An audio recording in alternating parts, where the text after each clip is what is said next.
혹시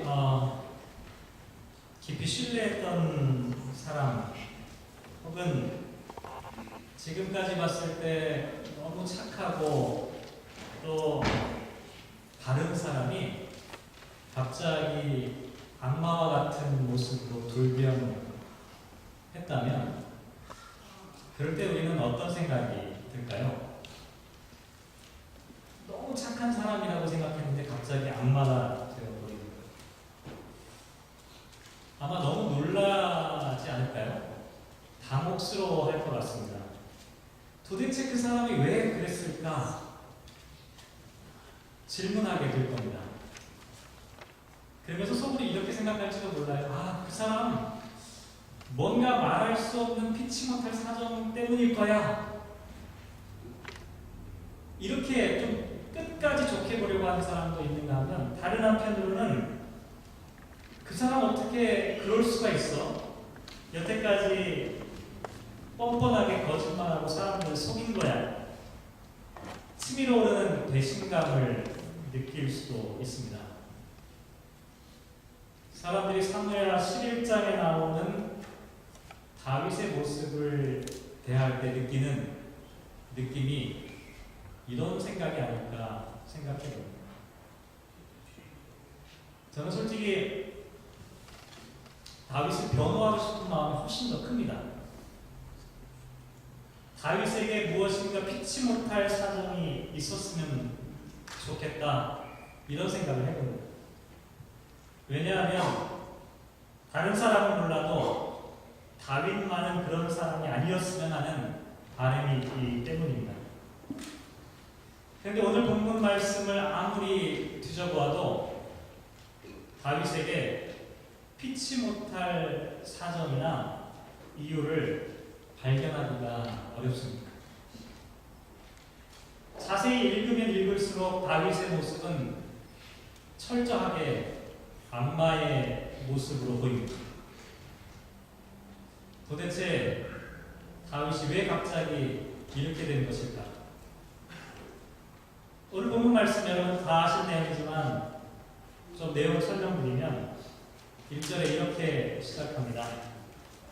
그 해가 돌아와 왕들이 출전할 때가 되매 다윗이 요압과 대에 있는 그의 부하들과 온 이스라엘 군대를 보내니 그들이 암몬 자손을 멸하고 랍바를 에워싸고 다윗은 예루살렘에 그대로 있더라.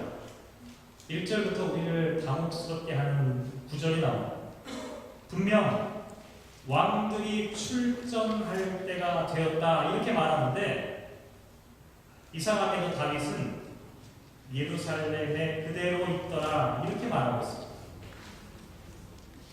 지금까지 우리가 알고 있는 다윗의 모습과는 좀 다른 모습이 여기서 펼쳐지고 있죠.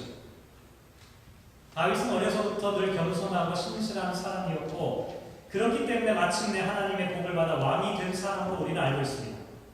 실제로 성경의 역사를 찾아보면 다윗은 사무엘하 5장 말씀에서 헤브론에서 유다의 왕이 된 지 7년 6개월 만에 드디어 통일 이스라엘의 왕이 되었습니다.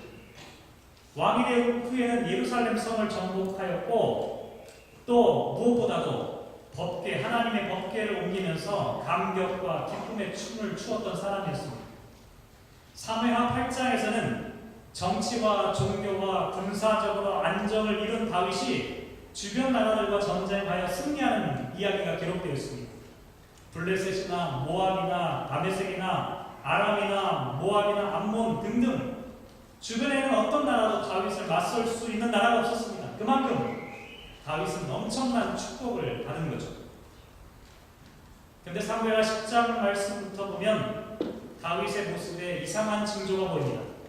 암몬과 전쟁하기 시작했는데 이때부터 다윗은 전쟁에 직접 나가지 않게 됩니다. 지금까지는 한 번도 전쟁에 참여하지 않은 적이 없었는데 부하들과 함께 그 목숨을 걸고 전쟁터를 누비던 다윗이 그때로부터 전쟁에 참여하지 않기 시작한 것이죠. 11장에서도 부하들은 전쟁터에 나가 있지만 다윗은 예루살렘 성에 그대로 머물러 있었던 것입니다. 또 다윗은 예루살렘에 그냥 남아 있었을 뿐만 아니라 2절 말씀에 보면 저녁 때에 다윗이 그의 침상에서 일어났다라고 말하고 있습니다. 물론 팔레스틴 지역은 낮에는 너무 덥기 때문에 낮잠을 자는 것이 일반적인 풍습입니다. 하지만 지금 상황이 어떤 상황입니까? 부하들은 전쟁터에서 목숨을 걸고 싸우고 있습니다. 이런 상황에서 왕이 저녁 때까지 잠을 자고 있었다. 우리나라 같으면 몇 번이고 탄핵을 당해도 마땅한 그런 상황이, 그런데 다윗이 그렇게 하고 있었습니다. 뿐만 아닙니다. 늦은 오후에 잠을 깬 다윗은 왕궁 옥상을 거닐다가 목욕하는 여인을 보게 됩니다. 그래서 3절 말씀에 보면 다윗이 사람을 보내 그 여인이 누군지를 알아보게 하죠. 그 여인은 햇사람 우리아의 아내 밧세바였습니다. 정체가 너무나 분명한 여자였습니다. 남편이 있는 사람이었습니다. 자기의 부하의 아내였습니다. 그런데도 불구하고 4절 말씀에 보면 다윗이 전령을 보내어 그 여자를 자기에게로 데려왔고 더불어 동침하였다라고 말하고 있습니다. 다윗의 범죄는 여기서 끝나지 않습니다. 5절 말씀에 보면 밧세바가 임신을 하였다는 소식을 듣자 다윗은 즉각적으로 요압에게 기별하게 됩니다. 우리아를 집으로 돌려보내라는 것이죠. 왜 그랬을까요? 우리아가 집에 와서 아내와 동침하게 되면 자신의 죄를 숨길 수 있을 것이라고 생각했던 것이죠. 범죄를 은폐하려고 하는 시도였어요. 그래서 우리아가 집에 왔죠. 그런데 8절 말씀에 보면 우리아에게 이르되 내 집으로 내려가서 발을 씻으라 이렇게 말합니다. 발을 씻으라고 하는 것은 발 닦고 자라는 얘기가 아니라 남녀 간의 성적인 관계를 암시하는 표현입니다. 그런데 고지식한 우리아는 그 말뜻을 제대로 알아듣지 못했습니다. 9절 말씀에 보면 집으로 내려가지 아니하고 왕궁문에서 그의 주의 모든 부하들과 더불어 그냥 그 밤을 보냈습니다. 그러자 다윗은 다시 우리아를 불러서 이번에는 마음껏 먹고 취하게 하였습니다. 그런데도 이 분위기를 모르는 우리아는 여전히 집에 들어가지 않았습니다. 결국 어떻게 하죠? 다윗은 우리아의 손에 편지를 빌려서 전장으로 돌려보냈죠. 그 편지에는 이런 내용이 있었습니다. 15절 너희가 우리아를 맹렬한 싸움에 앞세워두고 너희는 뒤로 물러가서 그로 맞아 죽게 하라. 그의 편지는 우리아의 죽음을 암시하는 그런 내용이었습니다. 다윗의 범죄는 한두 가지가 아닙니다. 그저 우발적으로 우연하게 일어난 것들이 아닙니다. 읽어보면 아주 의도적이고 치밀하게 저지른 범죄입니다. 근데 여러분 이게 이해가 되시나요? 다른 사람이 아니라 다윗이 이런 일을 했다라고 하는 것이 여러분 믿어지시나요? 도대체 다윗이 어쩌다가 이렇게 된 것일까요? 생각나십니까? 골리앗을 향해 돌진해 나가는 다윗의 모습을, 블레셋 군대 앞에서도 하나님을 철저하게 신뢰하고 의지하는 믿음의 사람이었던 다윗이 왜 갑자기 이렇게 된 것일까요? 답을 찾기가 쉽지가 않습니다. 고민하다가 지난주 중에 김영복 목사님의 설교를 듣게 되었는데 거기에 보면 모든 것이 은혜다라는 책을 쓴 브래넌 매닝이라고 하는 사람의 이야기를 인용하였습니다. 브래넌 매닝이라고 하는 이분은 아버지는 대단히 무능한 사람이었고 어머니는 대단히 유능한 그와 같은 사람의 둘째로 태어났습니다. 어머니는 대단히 냉정했던 분이라고 알려져 있습니다. 무능한 남편을 대신해서 가정을 이끌어 가야 했기에 자녀들에게는 엄격했던 분이었습니다. 브레넌은 어머니로부터 따뜻한 사랑을 받아본 기억이 없었습니다. 그런데 8살 즈음에 브레넌은 어머니와의 관계에서 아주 결정적인 사건을 경험하게 되었는데 어떤 사건이었냐면 어머니에게 대놓고 불평하다가 두들겨 맞기 시작한 겁니다. 그의 할머니가 말리지 않았더라면 큰일이 날 정도의 엄청난 매질을 당했다고 합니다.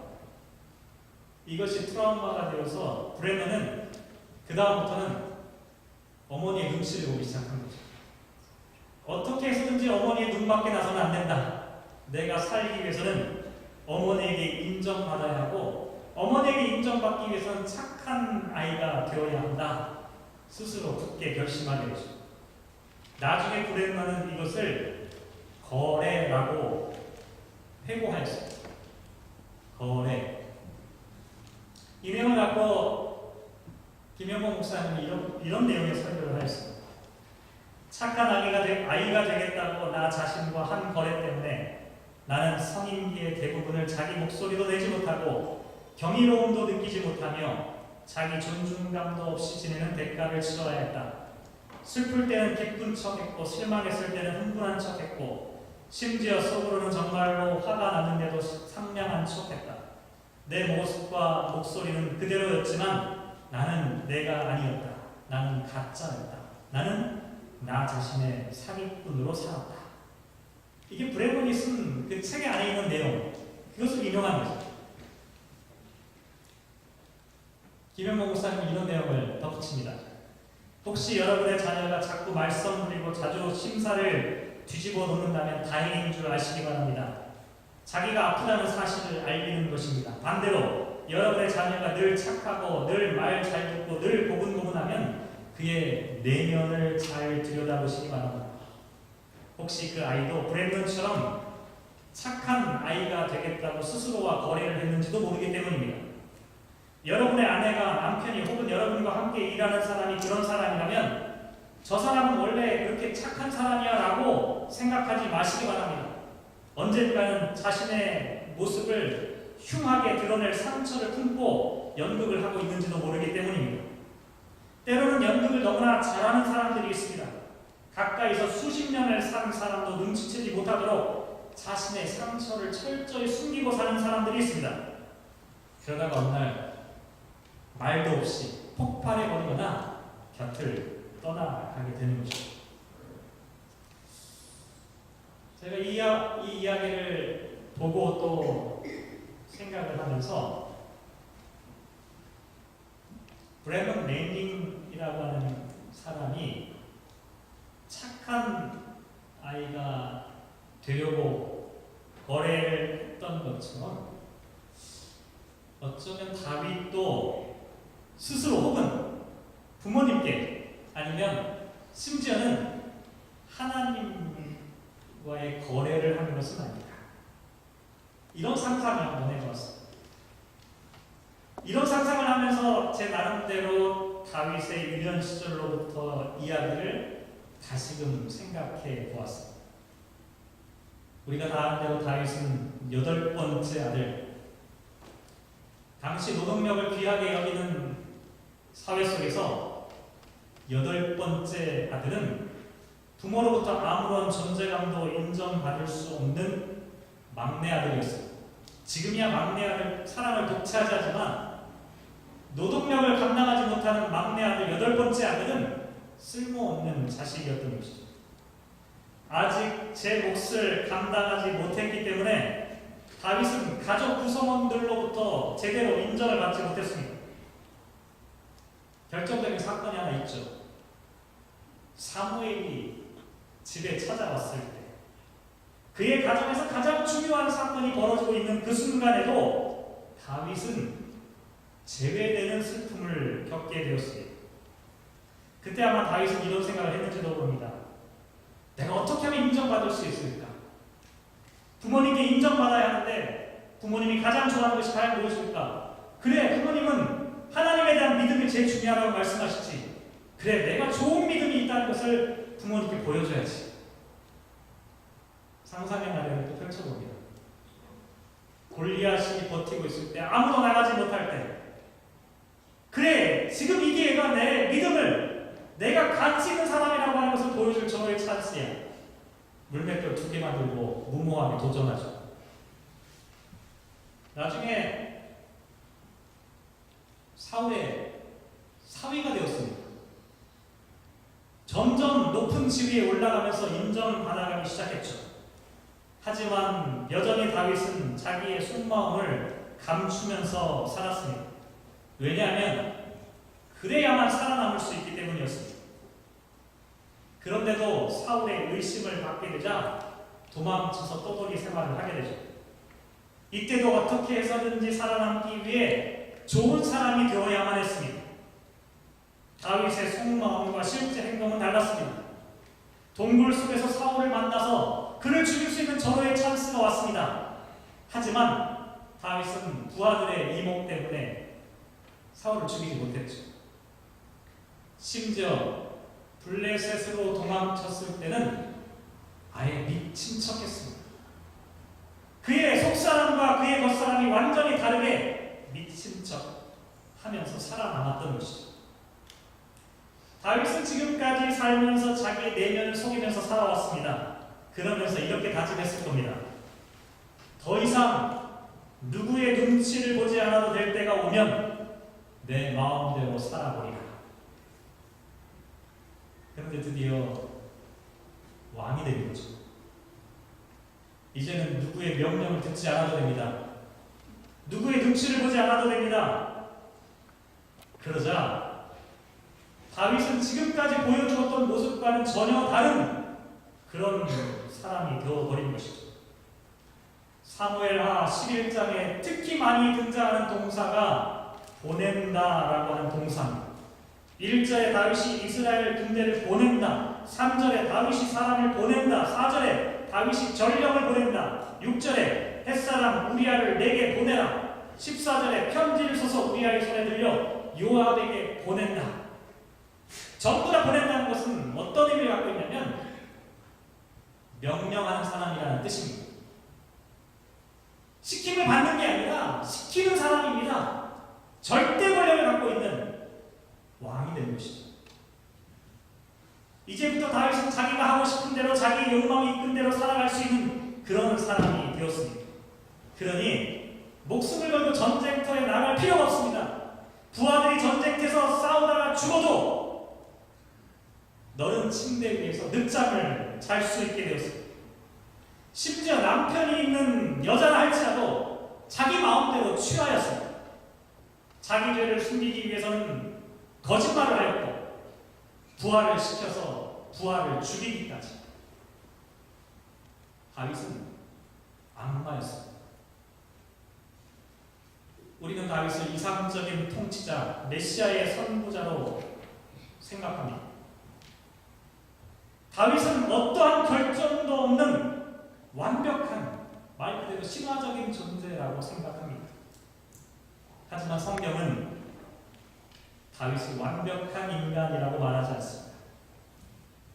다윗은 완전히 망가졌습니다. 그 이유가 어디든지 정확히 알 수는 없지만 다윗에게 어떤 상처가 있었던 것입니다. 치유가 되어야 하는데 치유되지 않고 남아있는 내면의 상처가 있었던 것입니다.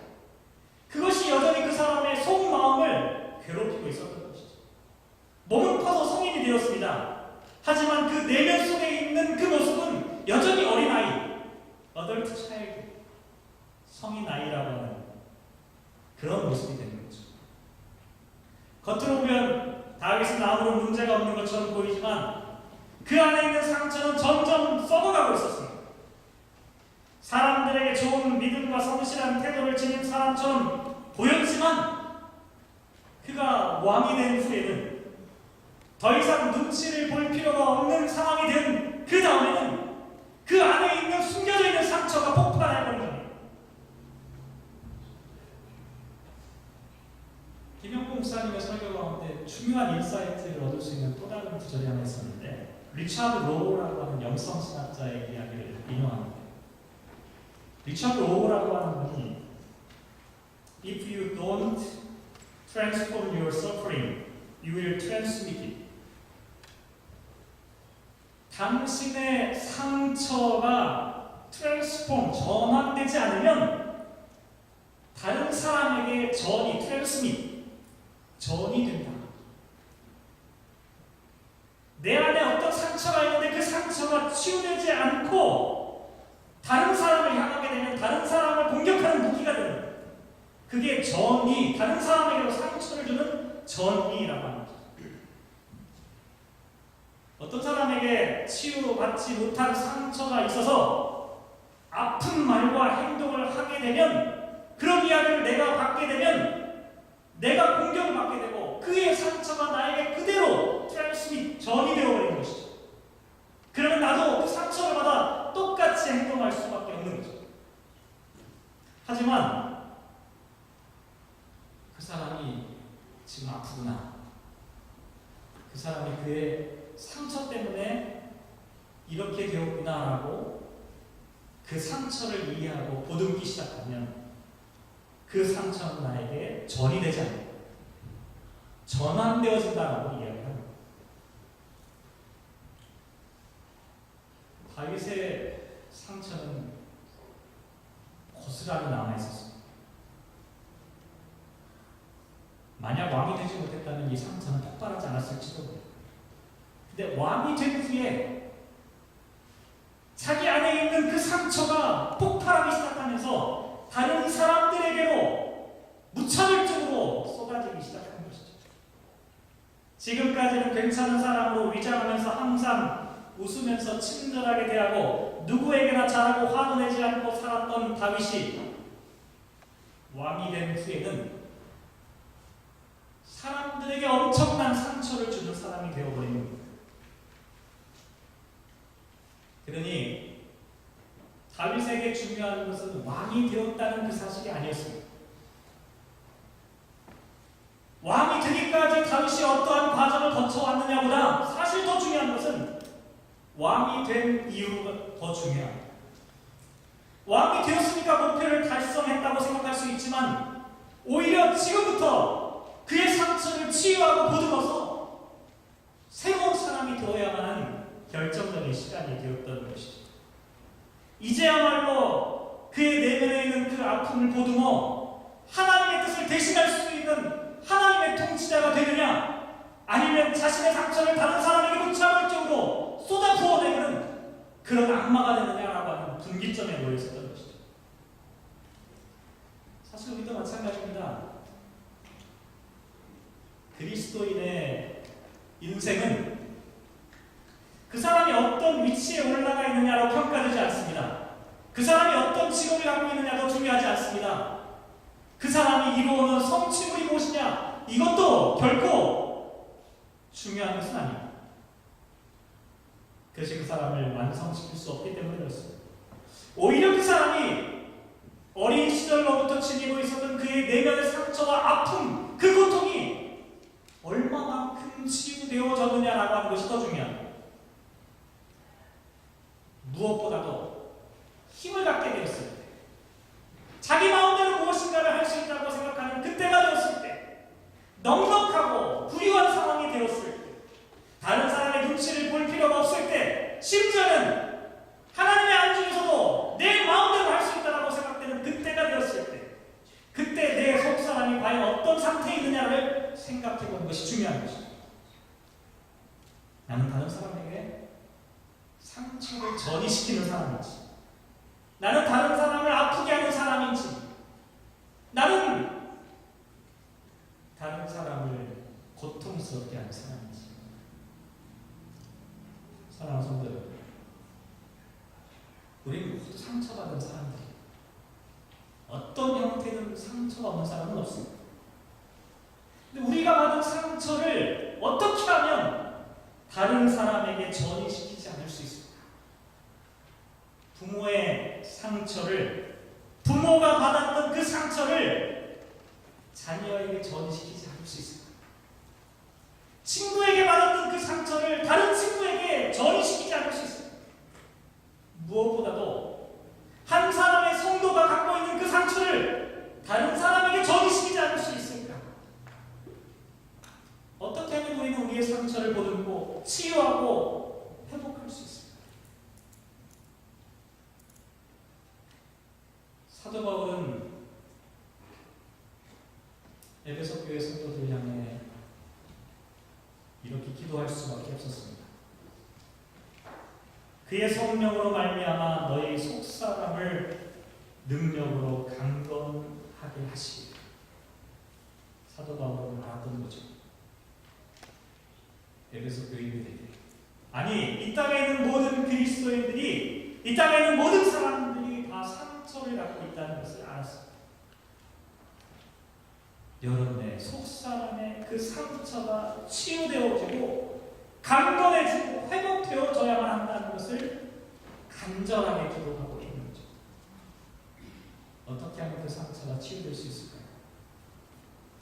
사도 바울은 에베소서 3장 19절 이렇게 말합니다. 그 너비와 길이와 높이와 깊이가 어떠함을 깨달아 하나님의 모든 충만하신 것으로 너에게 충만하게 하시기를 구합니다. 상처받은 사람의 마음속에는 상처로 충만합니다. 미움받은 사람에게는 미움으로 충만합니다. 슬픔과 고통을 갖고 있는 사람은 슬픔과 고통으로 충만합니다. 욕망으로 가득 찬 사람에게는 욕망으로 충만합니다.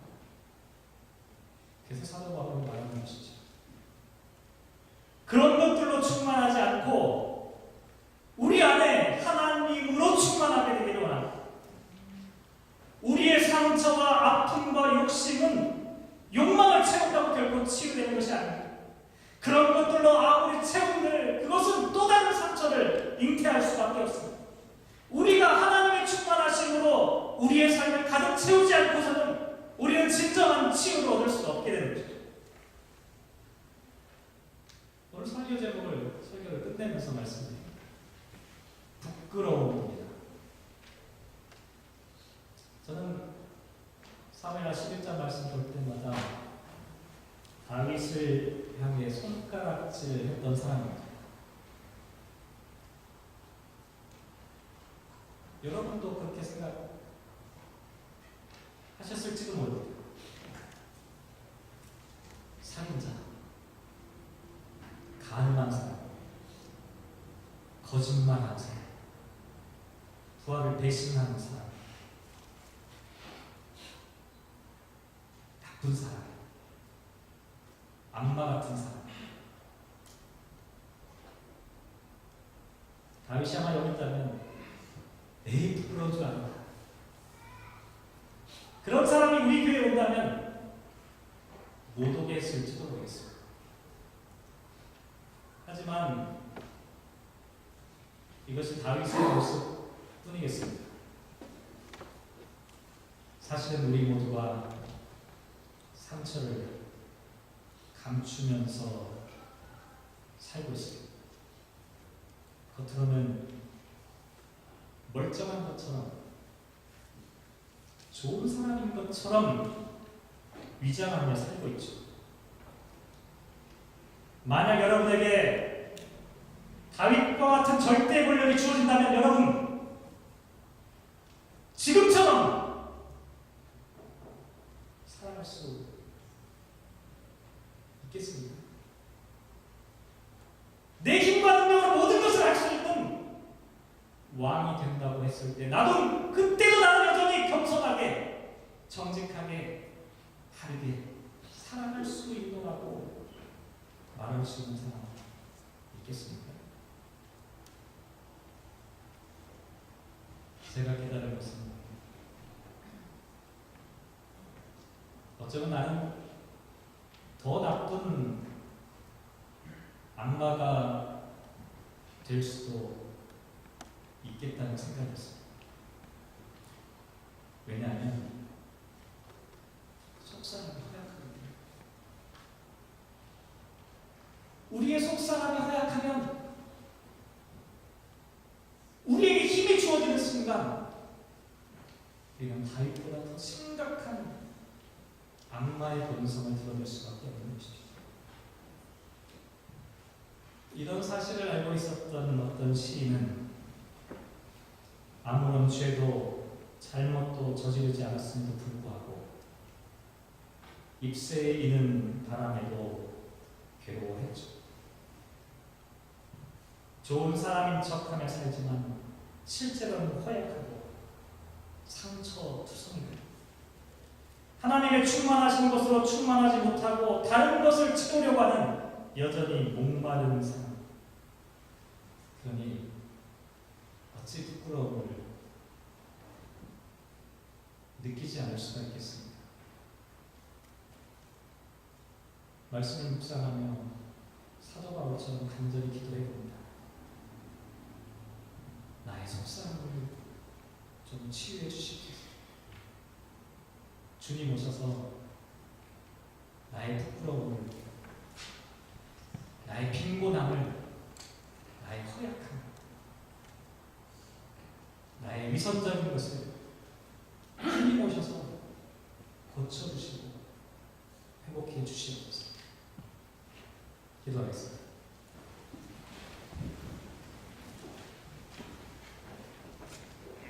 하나님,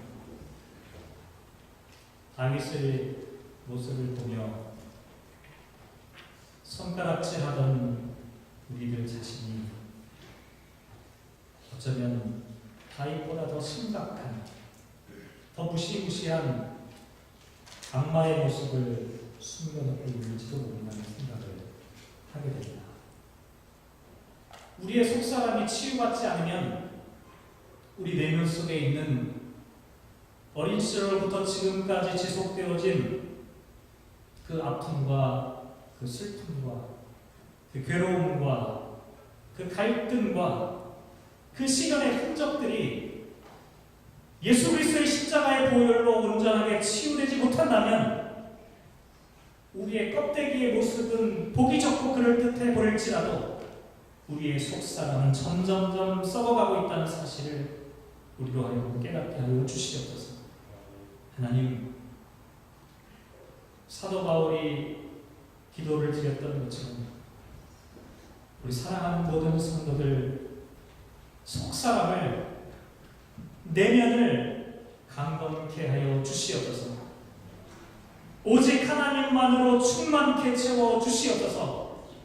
성령님께서 우리들을 주장하시고 주관하여 주시기를 원합니다. 우리로 하여금 주님의 새로운 피조물로 거듭나게 인도하여 주옵소서. 함께 하시기를 간절히 소망하며 이 모든 말씀 예수님의 이름으로 기도합니다.